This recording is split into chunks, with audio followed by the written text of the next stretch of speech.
तो इस शेरों की महफिल में आप सबका स्वागत है लेक्चर नंबर 30 के साथ। आज लेक्चर नंबर 30 लेंगे, सारे कंसेप्ट को पीस लेंगे अच्छे से, है ना। तो बच्चों देखो, आज सोल्यूबिलिटी इक्विलिब्रिया सीखना है और उसके बाद रिलेशनशिप सीखना है सोल्यूबिलिटी और सोल्यूबिलिटी प्रोडक्ट का, लेकिन मोलर बेसिस पे। और उसके बाद प्रेसिपिटेशन का थोड़ा सा हम ट्रेलर देख लेंगे और मूवी देखेंगे अगले लेक्चर में, ठीक है। तो सिलेबस तो मैंने बता दिया, आधे घंटे का क्या क्या होने वाला है, तो अच्छे से ध्यान देंगे। पहली बात तो अब देखो, मेनली बेसिकली अगर आप मेरे साथ साथ पन्ने पलट रहे होगे टेक्स्ट बुक के, तो आपको दिख रहा होगा यहाँ पे कि सोल्यूबिलिटी इक्विलिब्रियम में थियरी ज्यादा, रिएक्शन ज्यादा, डेरिवेशन ज्यादा, है ना। सब ज्यादा। तो कम क्या है? कम ये है, कम इसमें आईक्यू की कमी है। यानी कि बहुत इजी कंसेप्ट को बहुत ही डिस्क्रिप्टिव तरीके से, जैसे हमारी एजुकेशन सिस्टम लिखती है उस तरीके से इसको प्रेजेंट किया गया है। अच्छी बात है एक तरह से, लेकिन एक तरह से स्टूडेंट्स के लिए थोड़ी सी डराने वाली भी चीज आ जाती है, क्योंकि हम लोग नहीं बोलूंगा, अब मैं तुम्हारे इतना ही हूं, तुमसे ज्यादा गैप नहीं है मेरा। तो हम लोगों की ना भाई फितरत ही ऐसी होती है, देख के डर लग जाता है, ठीक है। चाहे पढ़ाई हो या लड़की हो, देख के डर लगता ही लगता है, ठीक है। तो फिर देख के डरना नहीं है, बात मेरा ये है कंक्लूसिव, ठीक है। वैसे टॉपिक पे मैं डाइवर्ट नहीं होऊंगा, क्योंकि उस पर बोलने लग गया तो ये आधे घंटे का कितना घंटा हो जाएगा मुझे समझ में नहीं आएगा, ठीक है। तो फिर अब देखो, प्रतीक सर जो चोट खाई हुआ बंदा है, तो ठीक है, बात मत निकालो वाली। सोल्यूबिलिटी इक्विलिब्रिया पे ध्यान देते हैं। अब देखो, सोल्यूबिलिटी इक्विलिब्रिया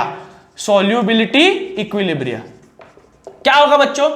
अब इक्विलिब्रिया की कंसेप्ट बार बार नहीं दोहराऊंगा, जैसे गड्ढे वाले, जैसे इंसानों वाली, ऐसी बात मैंने पेली है बच्चों वाली, वो किसी बच्चे को भी समझ में आ जाएगा। गड्ढा खोदने वाला, इंसानों के हाथ पैर नाक वाक जोड़ के आपको इक्विलिब्रियम सिखाया है, तो कतई इसको भूलना नहीं है बच्चों। इतना एहसान करो, भूलना नहीं है इसको। ऐसे ऐसे कंसेप्ट आपको ऐसे सिखाया मैंने, वैसे वैसे कोई नहीं सिखा पाएगा, ठीक है। तो जैसे जैसे करके यहां पे हम पहुंच गए। अगर नहीं समझ में आ रहा है तो फिर इस चैप्टर का, है ना, इस चैप्टर का देख लो तुम, आयोनिक इक्विलिब्रिया का पहला लेक्चर, जहां पे मैंने 20-25 मिनट वेस्ट किया है मेरे केमिकल इक्विलिब्रियम पर और आयोनिक इक्विलिब्रियम पर। सोल्यूबिलिटी इक्विलिब्रिया को अज्यूम करने में मेरे रेगुलर छात्रों को, मेरे रेगुलर शेयरों को टाइम नहीं लगना चाहिए। सोल्यूबिलिटी इक्विलिब्रिया यानी कि क्या?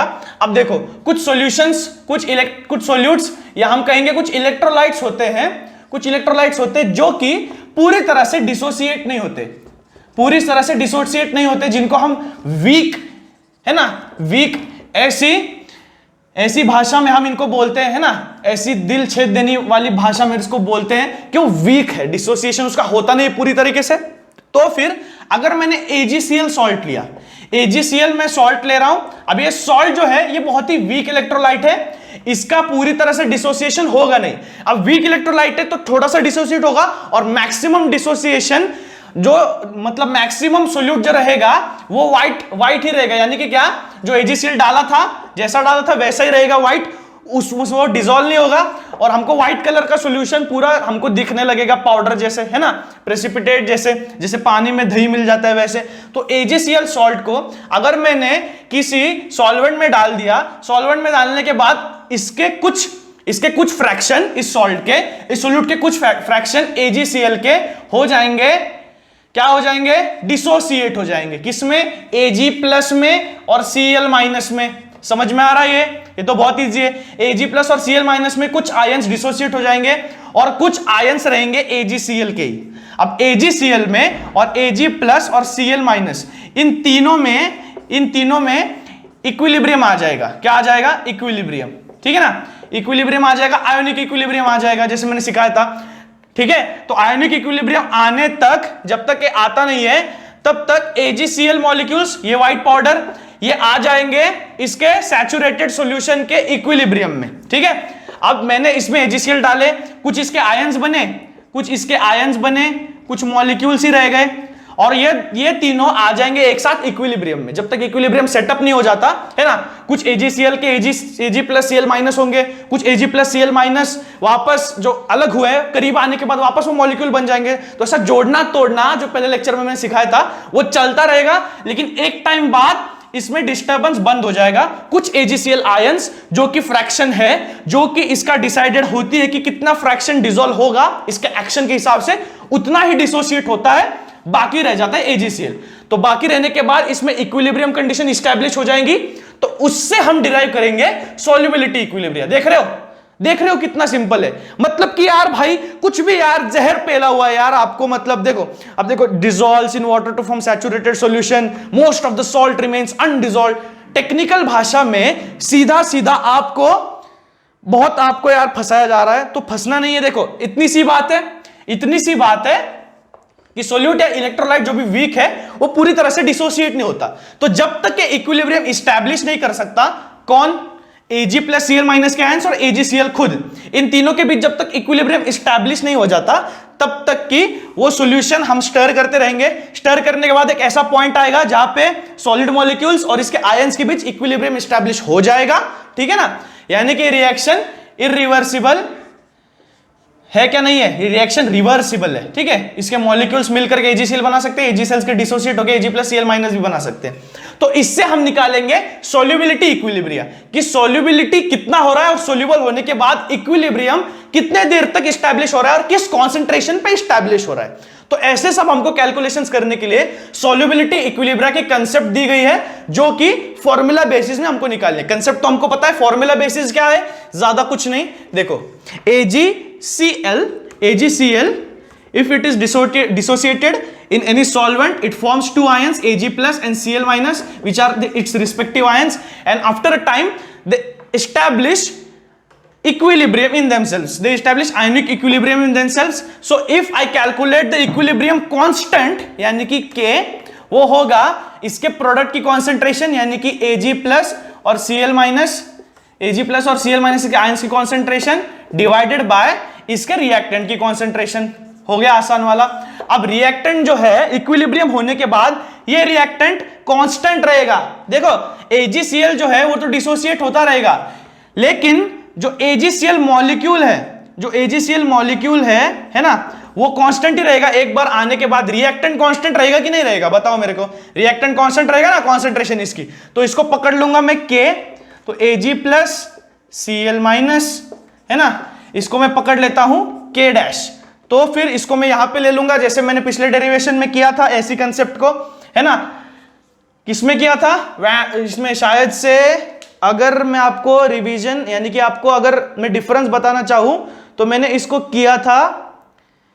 अब देखो बफर सॉल्यूशन के पहले, फिर उसके बाद और दो डेरिवेशन देखे थे एसिड्स के, और फिर उसके पहले और बेसिक में चले जाए हम तो फिर न्यूट्रल सॉल्यूशन के टाइम पे उस डेरिवेशन में, यानी कि आयोनिक प्रोडक्ट के टाइम पे हमने सेम कंसेप्ट देखी। अब यहां पे भी आयोनिक इक्विलिब्रियम ही है, लेकिन सॉल्युबिलिटी इक्विलिब्रियम के माध्यम से इसको दिखाया जा रहा है, तो कंसेप्ट तो वही है। तो अगर आपको नहीं याद आ रहा है तो पेज नंबर, आप ऑटो आयोनाइजेशन ऑफ वाटर जो लेक्चर है, या तो पेज नंबर टेक्स्ट बुक में उसको देख लो, कोई फर्क नहीं है बच्चों, है ना। मेरे शेरों समझ लो, किस चीज में सिमिलैरिटी है ना, उस सिमिलैरिटी को याद रखना है पहली बात तो। उससे क्या होता है, अगर दोनों कंसेप्ट आ जाए साथ में तो फिर कंफ्यूजन अवॉइड हो जाता है पहली बात तो आप नोट डाउन कर लो कि ऑटो आयोनाइजेशन जो है वो इसी तरह के सोल्युबिलिटी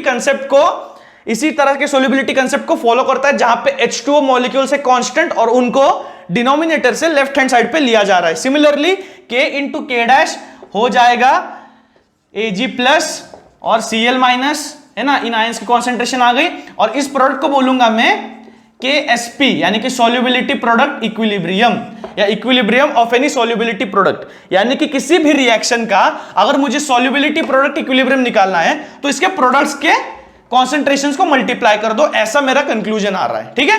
तो अगर मैं कोई भी लूंगा सॉल्ट, या समझो मैंने ले लिया बेरियम सल्फेट BaSO4, इसको मैं ले लूंगा Ba2 प्लस और SO4 2 माइनस, ठीक है ना। तो अब यहां पे कॉन्सेंट्रेशन है, जो भी स्टाइशोमेट्रिक कोएफिशिएंट होता है कॉन्सेंट्रेशन को रेस टू हो जाता है। अगर मैं 2 AgCl लेता यहां पे तो 2 Ag और 2 Cl आता, तो फिर यहां पे AgCl square Ag square Cl square ऐसा आता, क्योंकि जो भी कॉन्सेंट्रेशन, जो भी इस रिएक्टेंट में अगर स्टाइशोमेट्रिक कोएफिशिएंट है उसको हम इक्विलिब्रियम कांस्टेंट में जब कॉन्सेंट्रेशन टर्म्स लिखते हैं उस स्टाइशोमेट्रिक कोएफिशिएंट को हम रेस टू लिखते हैं। ये बात भी नोट डाउन कर लो, ठीक है। तो फिर यहां पे अगर मैं लिखूंगा इसका तो Ba स्क्वायर, ठीक है, SO4 स्क्वायर और divided by the reactant, that is concentration of reactant BaSO4। लेकिन अब ये तो कांस्टेंट है, तो किसी भी रिएक्शन का अगर मुझे सॉल्युबिलिटी प्रोडक्ट निकालना है इक्विलिब्रियम, तो फिर मैं बस इसके प्रोडक्ट्स को मैं इसको मल्टीप्लाई कर दूंगा raise to its stoichiometric coefficients if it is given. ठीक है, समझ में आ रहा है क्या? तो ये सारी चीजें हैं सोल्यूबिलिटी इक्विलिब्रियम में, जो कि समझने के लिए बिल्कुल मुश्किल नहीं है और सुनने के लिए आपको बोर भी नहीं लगेगा, क्योंकि यहां इसके पीछे कंसेप्ट भी है और डेरिवेशन के पीछे एक बेसिक लॉ है, ज्यादा कुछ हार्ड नहीं है जो कि समझ में ना आए, जो कि इन्होंने कॉम्प्लेक्स बनाया है। ठीक है, तो मुझे नहीं लगता बोर होता होगा। ठीक है, अब एंटरटेनमेंट तो फुल ऑन है, पढ़ाई भी फुल ऑन हो रही है, अच्छे से नोट्स निकाल लो और पढ़ लो। ठीक है, अब आगे देखेंगे बेसिक्स की बातें, वो है सोल्यूबिलिटी इक्विलिब्रिया के बाद आयोनिक इक्विलिब्रिया का कंसेप्ट है, लेकिन उसके पहले हम थोड़ा सीख लेंगे मोलर में कैसे फर्क पड़ता है। अब देखो, जितना ज्यादा कॉन्सेंट्रेशन रहेगा, जैसे मैंने वेपर प्रेशर लोअरिंग में या बॉइलिंग पॉइंट एलिवेशन में जैसे मैंने सिखाया था वेपर प्रेशर में कि उसके फ्रैक्शन को मल्टीप्लाई कर दो, अगर कि वेपर प्रेशर कैसे निकालोगे, टोटल प्रेशर को उसके फ्रैक्शन से मल्टीप्लाई कर दो। जैसे मैंने एग्जांपल दिया था, किसी का शेयर है कुछ बिजनेस में, है ना, किसी का कुछ शेयर, जैसे मेरा 30%, इसका 70% और टोटल प्रॉफिट हुआ 10,000, तो 10,000 में से 30% अगर मुझे चाहिए तो मैं 10,000 को 0.3 के फ्रैक्शन से 30% से, यानी कि 30/100, या मैं लिख सकता हूं 10,000 इंटू 0.3, इतना मल्टीप्लाई कर दूंगा तो मुझे इतने ही पैसे मिलेंगे, क्योंकि मेरा फ्रैक्शन यानी कि मेरा पार्टिसिपेशन उसमें, मेरा योगदान उसमें इतना ही है। ठीक है ना, तो फिर उसी तरह से जितना ज्यादा ये प्रोडक्ट होंगे और जिसका जितना ज्यादा योगदान होगा, यानी कि जिसके स्टाइचोमेट्रिक कोएफिशिएंट ज्यादा है, जिसके मॉलिक्यूल ज्यादा है, उसका ज्यादा योगदान होगा। तो उसी तरह से मोलर कंसेप्ट यहां पे लाया गया है कि मोल फ्रैक्शन जिसका ज्यादा होगा उतना उसका योगदान सोल्यूबिलिटी इक्विलिब्रिया में, यानी कि यहां पे डिसोसिएशन में ज्यादा होगा। अगर मैंने समझो दोनों भी वीक इलेक्ट्रोलाइट से दोनों आयन डिसोसिएट नहीं हो रहे, लेकिन एक आयन की मात्रा ज्यादा है, तो ज्यादा से ज्यादा इक्विलिब्रियम को अटेन करने में या उस मॉलिक्यूल्स को इक्विलिब्रियम पे लाने में उसकी मात्रा ज्यादा हम कह सकते हैं, तो उसका जिक्र थोड़ा सा ज्यादा होगा, डोमिनेट करेगा थोड़ा सा। तो ऐसी वाली बातें हैं जिसको हम बेसिक लॉजिक से भी समझ सकते हैं। ठीक है, तो अगर उसको क्लियर रख लोगे ना, तो फिर टेक्निक समझने में ज्यादा दिक्कत नहीं आएगी, बात वो है। ठीक है, तो पत्ते की बात करते हैं वापस से। अब देखो, इन्होंने एक जनरल सॉल्ट सोल्यूबिलिटी दिया है, कोई भी सॉल्ट अगर ले लो, BX या AY, है ना, जैसे CuSO4 यहाँ पे, अब Cu1 है, SO4 है, इस तरह से BX और AY जब इसका इक्विलिब्रियम अटेन होगा तो होगा ऐसा कि X इंटू B, है ना, अगर B2 है तो प्रोडक्ट में जाने के बाद 2B हो जाएगा, ऐसी वाली बात है। ठीक है, तो ये समझ में आ रहा है आपको, ये तो बेसिक है, X इंटू B, और इसका जो है चार्ज इस पे वो आ जाएगा, यानी कि ऊपर आ जाएगा Y+। ठीक है, ऐसे वाला कुछ, और फिर उसके बाद प्लस Y इंटू A, जितना इसका योगदान है, जितना इसका वॉल्यूम प्रेजेंट है, जितने इसके मोल्स प्रेजेंट है, उतने मोल्स इसको मल्टीप्लाई होंगे, लेकिन चार्ज आएगा ऑपोजिट वाले नंबर का, वो है X-। ठीक है, तो ऐसा होता है कि चार्ज हमेशा क्रॉस में डिस्ट्रीब्यूट होते हैं। ठीक है, ये भी आपको पता होना चाहिए, तो इसको नोट डाउन कर लो। ये है जनरल सॉल्ट सोल्यूबिलिटी क्राइटेरिया, यानी कि कोई भी सॉल्ट है अगर सोल्यूबिलिटी इक्विलिब्रियम को अटेन करना चाहते हैं तो इस तरह से वो डिसोसिएट होता है और इक्विलिब्रियम में चला जाता है। ठीक है, तो ये हमारा बेसिक सॉल्ट सोल्यूबिलिटी क्राइटेरिया, इसको हमको याद रखना है कि ऐसे होता है डिसोल्यूशन, या ऐसे रीच होता है इक्विलिब्रियम की तरफ, या ऐसे होता है डिसोसिएट।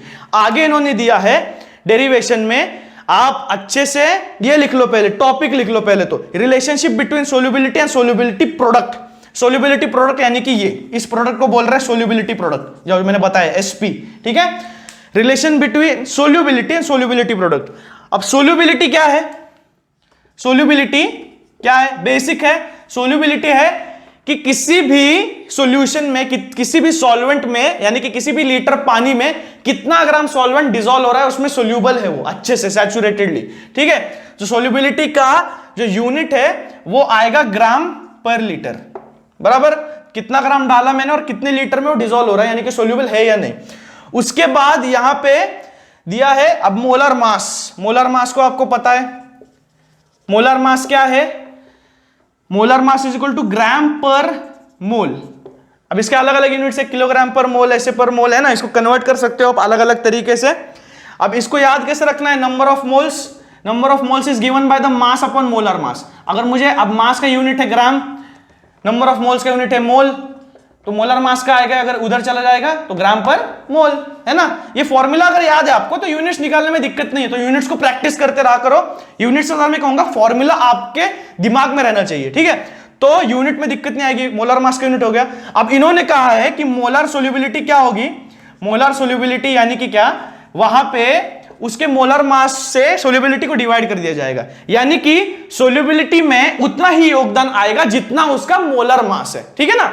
बेसिक अगर मैं बताना चाहूं तो जो मैंने पहले बताया, मोलर सोल्यूबिलिटी होगी कि किसी भी सोल्यूबिलिटी जो है किसी भी कंपाउंड के लिए सोल्यूबिलिटी उसको डिवाइड किया जाएगा मोलर मास से, उसको डिवाइड किया जाएगा मोलर मास से, तो हो जाएगी मोलर सोल्यूबिलिटी, ठीक है। तो यानी कि according to its content how soluble it is, ज्यादा से ज्यादा कंटेंट होगा, ज्यादा से ज्यादा अनसोल्यूबल होगा, अगर वो अनसोल्यूबल है तो कम कंटेंट होगा, तो ज्यादा से ज्यादा डिसोसिएट हो जाएगा, थोड़ा सा अनसोल्यूबल बचेगा।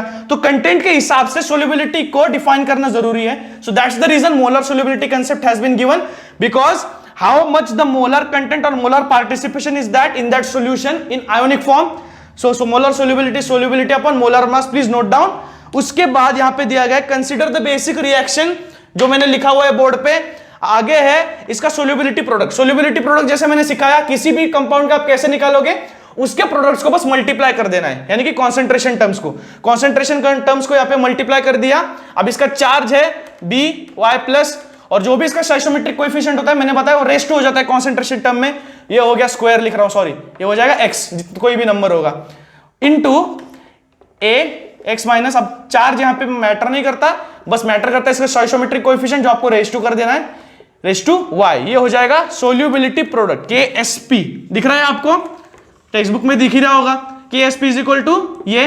उसके बाद स्टेप वाइज वो आए हैं, if S is the molar solubility the equilibrium concentration. अब एक बात आपने नोट डाउन की क्या बच्चों, मेरे शेरों, एक बात आपने नोट डाउन की क्या, कि मोलर सोल्यूबिलिटी और कॉन्सेंट्रेशन के यूनिट्स तो सेम है, यानी कि क्या, मोलर सोल्यूबिलिटी यानी कि सोल्यूबिलिटी लिया मैंने ग्राम पर लीटर, मोलर मास लिया मैंने ग्राम पर मोल। अब देखो ग्राम पर लीटर ग्राम पर मोल में क्या क्या हो रहा है, ग्राम ग्राम कट होके मोल्स अपॉन लीटर आ जा रहे हैं, मोल्स अपॉन लीटर आ जाए मोलर सोल्यूबिलिटी का यूनिट। यही यूनिट कॉन्सेंट्रेशन का भी है, क्योंकि कॉन्सेंट्रेशन का फॉर्मूला है number of moles upon volume which is moles per litre.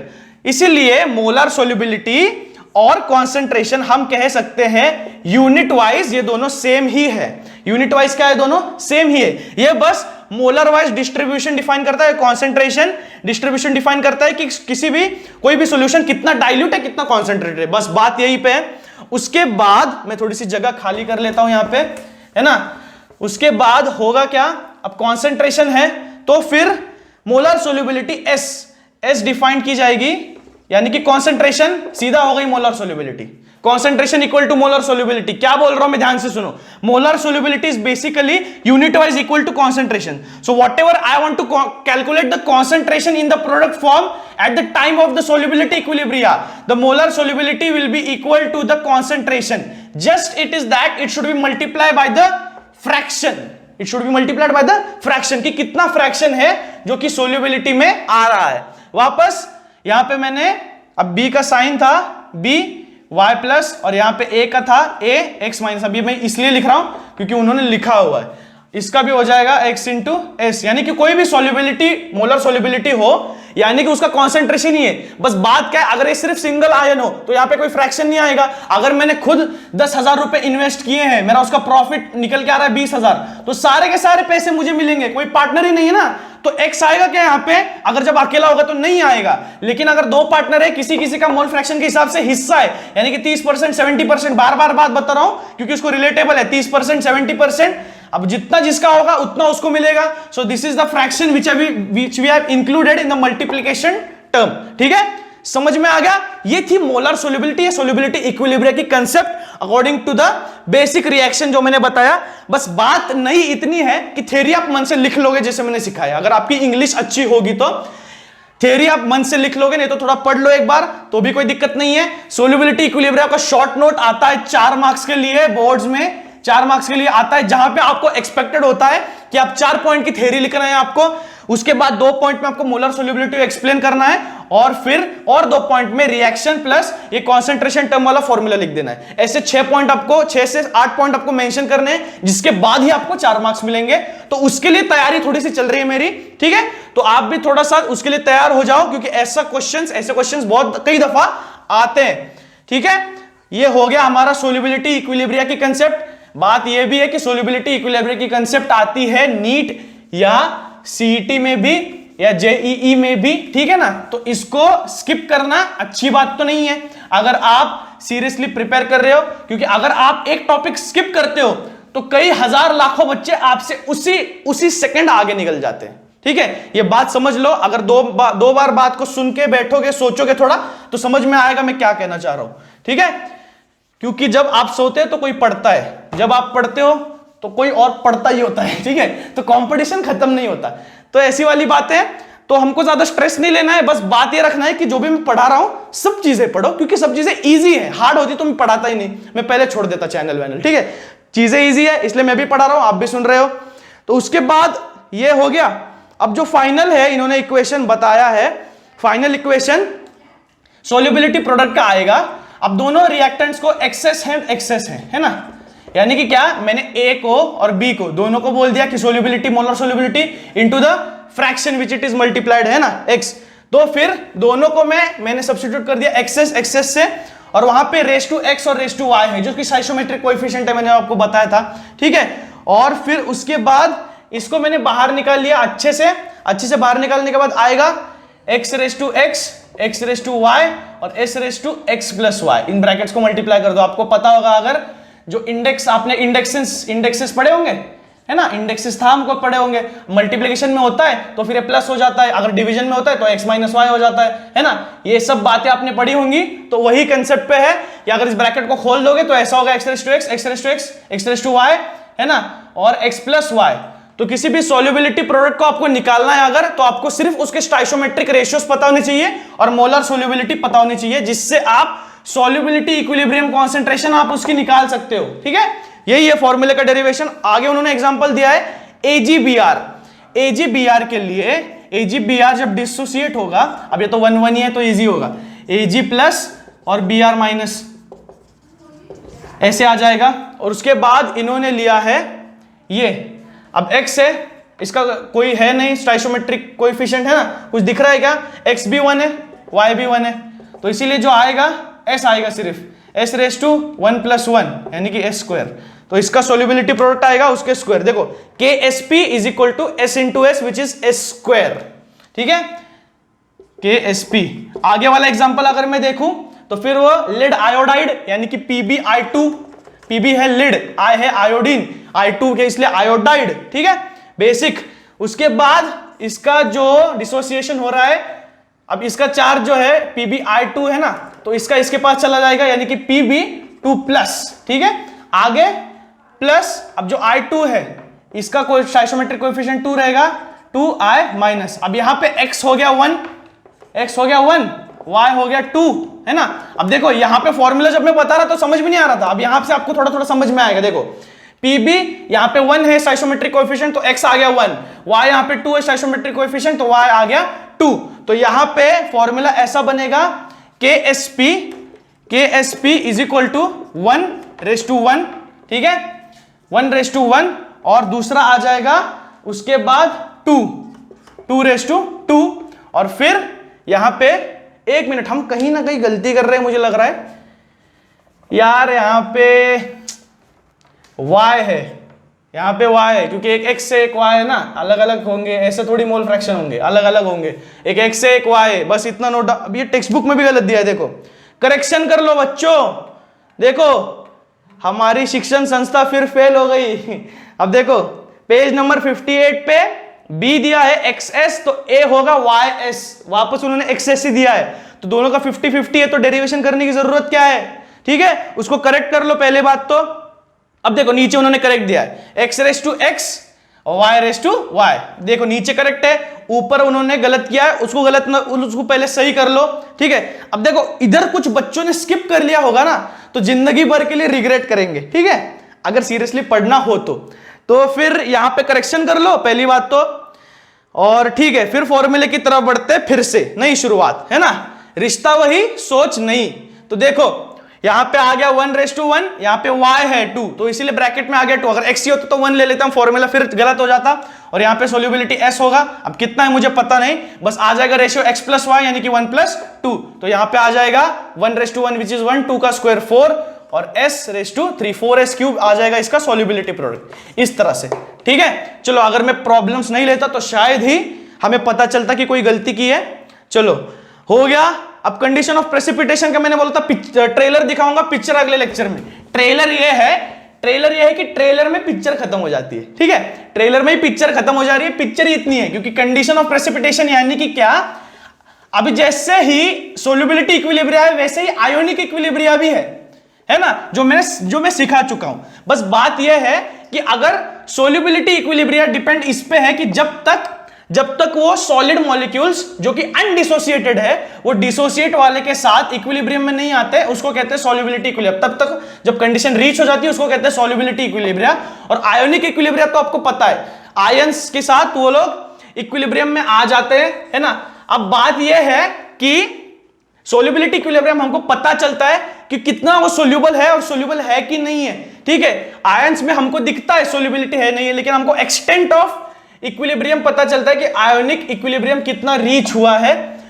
और वापस आ जाएगा इसका एक रिलेशन कि आयोनिक इक्विलिब्रिया और सोल्यूबिलिटी इक्विलिब्रिया अगर बीच में रिलेशन है, तो अगर इज इक्वल टू है दोनों, ionic equilibria is equal to solubility equilibria, तो फिर वो सैचुरेटेड सॉल्यूशन है, यानी कि इसके आगे नहीं हो सकता। अगर आयोनिक इक्विलिब्रिया इंक्रीज हो जाए सोल्यूबिलिटी इक्विलिब्रिया से, तो सुपर सैचुरेटेड है, यानी कि क्या, वो सॉल्वेंट में जितना सोल्यूट बिठ रहा है उससे ज्यादा बिठाया मैंने, है ना, कुछ उसको हीट करके या कुछ और करके मैंने ज्यादा बिठाया और सुपर सैचुरेटेड है। अगर उसको ठंडा कर देंगे तो क्रिस्टल्स फॉर्म हो जाएंगे, है ना। तो मैंने सुपर सैचुरेटेड कर दिया और आयोनिक इक्विलिब्रिया सोल्यूबिलिटी इक्विलिब्रिया से कम है।